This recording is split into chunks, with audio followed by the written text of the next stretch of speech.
Hey guys, Sean Bougie, surplusfundsriches.net. One of the questions I get is what states have the highest average surplus funds or overage amount from tax or mortgage?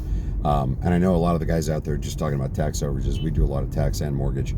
Um, but a lot of people make assumptions. For instance, California is always on this roller coaster ride for value, so that's certainly there should be more there. Actually, guys, that we really don't see much of a difference state to state in the average surplus funds amount.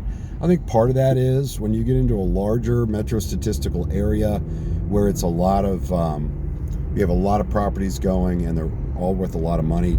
You also have sharks, the real estate sharks, the investors are a lot better at keeping their margins nice and tight.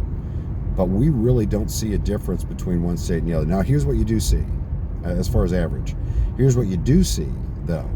What you do see is you see states that have more foreclosures, both tax and mortgage, than others. And the general rule of thumb there is, for instance, areas like the Northeast have less foreclosures. And the reason is when you get into the Northeast, a lot of people don't realize this. Getting a loan in New York State or Pennsylvania versus getting a loan in North or South Carolina is way different. When you get into the Northeast, the banks actually have regional differences on how they loan. They will normally require more money down. The rates are about the same, but they're going to require more money down up north.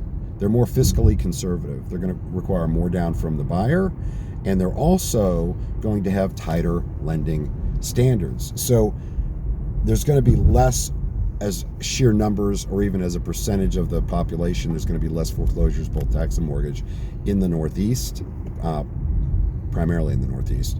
You also see differences in how often tax sales are conducted. Some areas it's just once a year. Other areas it's once or twice a month per county. So you've got to keep an eye on that and take a look at what the states are doing.